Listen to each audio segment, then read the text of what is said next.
Deixar claro a todos aqui, se há um ponto de convergência é no que diz respeito, ministro Fernando Haddad, ao que é principal, que já deveria ter sido feito. E nesse aspecto Vossa Excelência tem o mérito de fazê-lo, que é a atualização da tabela do imposto de renda, já muito defasada. Sem dúvida, isso aí ninguém vai votar contra isso. Agora, a questão da faixa de isenção do imposto de renda ajustada, já tão defasado, mas agora ajustado, que é mérito. Muito obrigado, senhor ministro, com todo o respeito que tenho por Vossa Excelência aqui. Aproveitar a presença de Vossa Excelência aqui, que para nós é muito prazeroso, né? Todos os dias que a gente tem essa oportunidade, né? Em relação ao projeto que o senhor veio debater aqui, que é a questão do imposto de renda, me parece que há uma certa unanimidade, talvez algumas dificuldades com a forma, aqui algumas preocupações sobre compensações e a maneira que ele seria aplicado, até porque o nosso governo também tinha essa intenção de implementar essa ação de justiça fiscal, e o senhor tem o respeito de todo mundo aqui, né? Todo mundo lhe trata com uma civilidade, com educação que lhe é devida e com respeito ao seu cargo. E eu queria aqui remeter ao que as nossas convergências, e eu acho importante, gostei da sua palavra sobre as BETs, e a senadora Soraya tem todo o meu apoio. O que derrubou a MP 1303 foi a questão da taxação das BETs, que a Câmara não queria. Pode voltar aqui, começa pelo Senado, que você vai ver que vai ser aprovado por unanimidade. Vamos que há convergência, ministro. Muito obrigado. Eu acho que todos nós temos que exercitar a nossa atividade sendo fiéis ao que nós acreditamos. Não dá para você ser uma marionete ou um robô na hora que você exerce a função que, por exemplo, Vossa Excelência hoje honrosamente exerce de ministro da Fazenda. Agradecer muito a oportunidade de estar com vocês, me colocar à disposição para voltar. O senador Rogério comentou que nem sempre a gente consegue essa oportunidade, mas debates como o proposto pelo senhor são muito bem-vindos. Em vez de discutir, às vezes, um projeto de lei, discutir um conceito, discutir uma série histórica, uma trajetória, né? Porque é muito difícil para o cidadão acompanhar esses números.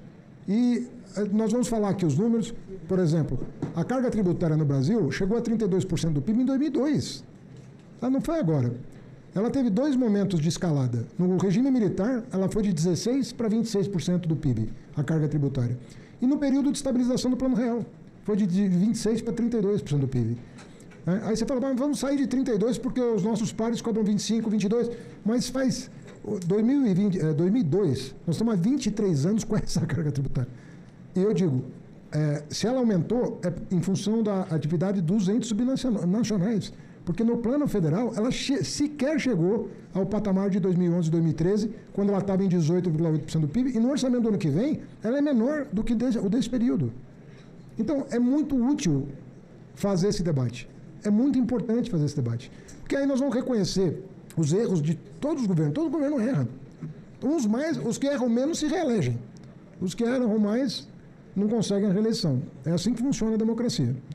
Até aqui nós estamos sendo bem sucedidos. A população entende que os nossos governos erram menos. Reelegeram o presidente Lula, reelegeram a presidenta Dilma e assim por diante. Nós estamos procurando errar menos. E quanto mais transparente forem as contas públicas, tanto melhor vai ser para a democracia. Eu estou vindo aqui mais para poder falar como oposição, que eu já faço essa campanha. Haddad, você tem noção? A primeira vez que eu conheci o senhor, que a gente estava lá no Senado, eu falei sobre a questão de isenção de imposto de renda para quem ganha até R$5.000. Então, por mais que eu seja oposição, não sou oposição do Brasil, não posso ser aliado do Lula, mas sou aliado do povo, e eu sei de onde que eu vim. Então, estou mais aqui hoje para poder dar total apoio. Já estou fazendo essa campanha, não é de hoje, da questão da taxação. Inclusive, nessa compensação agora que está aqui o projeto de lei para isentar quem ganha até R$5.000, eu e o senador Alessandro Vieira estamos entrando com emenda para poder taxar as BETs, os bilionários e também os bancos. Com a palavra o ministro Fernando Haddad. Olha, senador Cleitinho, eu acho que o senhor está muito correto, viu? A gente precisa pegar cada unidade de custo, fazer um balanço do que é justo, do que não é justo. Ninguém está falando nada contra o servidor público, porque tem servidor público que está ganhando menos do que devia. Mas o que tem de coisa para fazer, em termos de desperdício, de controle, de auditoria, de averiguação, é muita coisa que pode ser feita. Muita coisa pode ser feita. Eu tive a experiência lá na Prefeitura de São Paulo. A Prefeitura de São Paulo conseguiu grau de investimento, sendo o ente federado mais endividado do país. O senador Renan sabe melhor do que ninguém do que eu estou falando, porque ele fez parte da solução. Se não fosse o senador Renan, a cidade não teria grau de investimento, porque a gente renegociou a dívida aqui no Senado. Mas, paralelamente a isso, o Dario me acompanhou na Prefeitura de São Paulo, o Barreirinhas também, era da Procuradoria e depois foi meu secretário de Negócios Jurídicos, era diária essa atividade de revisão de contrato, chamava o fornecedor para renegociar. Isso devia ser a regra, e não a exceção. Não devia nem ser um mutirão, devia ser uma rotina de você ir atrás e, sabe, fazendo a lição de casa, melhorando a eficiência do serviço público, melhorando a eficiência das contratações, das licitações. Eu penso que falta um pouco em Brasília essa cultura, sabe, de pegar contrato por contrato, pegar despesa por despesa, unidade de custo. Acho mesmo que falta isso.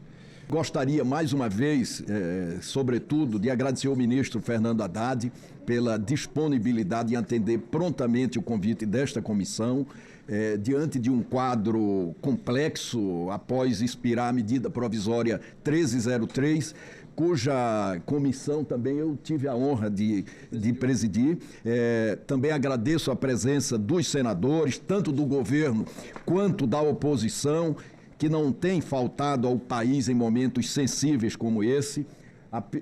Apenas para lembrar, este ano essa Comissão de Assuntos Econômicos criou 2 momentos excepcionais, espetaculares, quando criou condições para cobrar que a Câmara apreciasse o projeto que atipicamente já estava há 7 meses, com promessas variadas de troca da compensação, da validade começar apenas em 2027, coisas que lamentavelmente estavam sendo discutidas, e também num momento grave, difícil, quando votou aqui em 48 horas a lei da reciprocidade, para que o Brasil pudesse ter instrumentos para fazer face às ameaças externas. Eu queria, ministro, em meio à aridez desse debate e a maneira como o senhor se colocou em todos os momentos dele, registrar 2 pontos que são significativos do seu bom humor e da sua espirituosidade.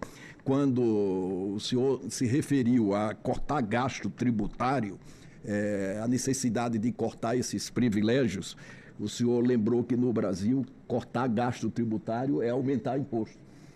A leitura que se faz é que, ao tentar cortar o gasto, você está aumentando o imposto. E depois, quando se referiu às fintechs, na comparação da tributação delas, apesar do tamanho, com os bancos, também com espirituosidade, o senhor falou que essa coisa das fintechs e continuar como está, é como se você estivesse tentando fazer o super simples das instituições financeiras. Muito obrigado por tudo, sobretudo por sua presença. Obrigado, meu.